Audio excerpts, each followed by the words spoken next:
Sleep is one of those things we come to treasure more as we grow up, but adversely, we get less of. Your teenage years are a time of hustle and bustle, working, going to school, and making time for friends and family. These factors begin to take a toll on your average teenager, staying up late to study, coming home from work late, or just being out with your friends, leading to sleepless nights which then become a nasty habit of constantly being fatigued and tired. Your average teenager gets about 7.5 hours of sleep a night. However, studies also show that a full tank of gas requires a solid 9 hours of sleep for each night. Here we see a good example of a young man who is carrying the burden of a few of these main factors, staying up late and maintaining good grades.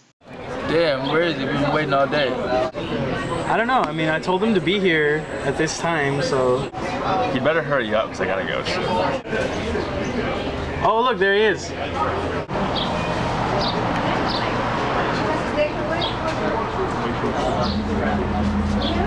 Oh, look who it is. Oh, finally. Took all day. Hey guys, sorry I'm late. I've been studying non-stop because my grades are slipping. Have you been getting enough sleep?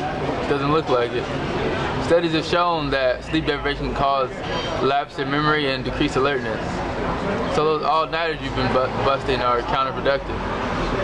You need to, instead you should manage your time to where you can study sufficiently and adequately sleep.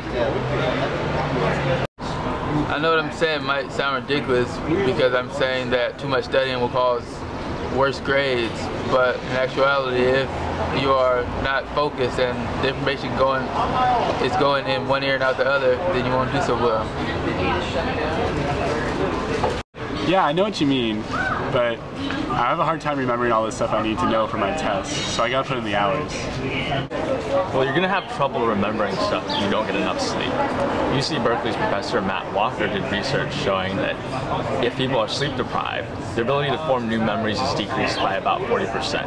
So there are a couple reasons for this. One of them is that if you don't get enough sleep, the areas of your brain that are best for remembering stuff are tired out. So your brain starts to use other areas that aren't as optimal for learning. Another reason is that during sleep, your brain actually goes over what you went over during the day. So that's why it seems kind of paradoxical, but you'll actually remember stuff better when you woke up than when you went to sleep. Then one final thing that is probably pretty important is that if you want to learn better the next day, you got to get enough sleep. They did some experiments showing that some people who were sleep deprived, even when they had coffee, even when they were more awake than people who had gotten enough sleep, still had trouble remembering stuff after they were sleep deprived. So the lesson is get enough sleep. Wow, that makes so much sense. Sorry, but I'm really hungry. Where's the waiter? I could really go for some fries or something. I mean, that's just it though. Like, the reason you're craving fries right now is because you haven't gotten enough sleep. When you don't get enough sleep, studies have shown that, like, your body just kind of makes more hormones that make you hungry and crave fatty foods and starchy foods, so you're just naturally gonna want some fries. But I mean, here comes the waiter, so you can order your fries. Alright, well, thanks for the info guys, but I'm still hungry. I'm still gonna get some fries.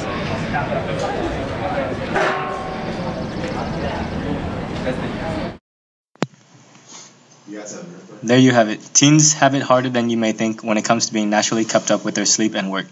Sure, you'll see your average teenager out and about juggling a social life, an academic life, and work, and they may seem all kept together on the surface, but here we have learned that underneath, all gears and clocks are running at maximum power, causing unhealthy tension.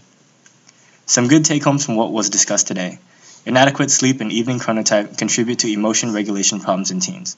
Also, treating sleep disturbance, given high prevalence, may have wide-reaching public health implications. These implications include improving sleep, improve the emotional functioning, and reduce a range of risks amongst teens. Sleep treatment may also reduce symptoms and processes of comorbid psychiatric disorders. Simple, powerful approaches to these are prevention, dissemination, and motivation for behavior change. What can be done to help? What we are aiming to provide is information. Parents can play a huge role in the sleep management of their teens, ensuring that your teen is getting the sleep they need by allotting them space and helping associate their bedtime with actual bedtime. No doing homework in bed, texting, gaming, watching movies. These are all behaviors that eventually perpetuate into longer sleep onset latencies.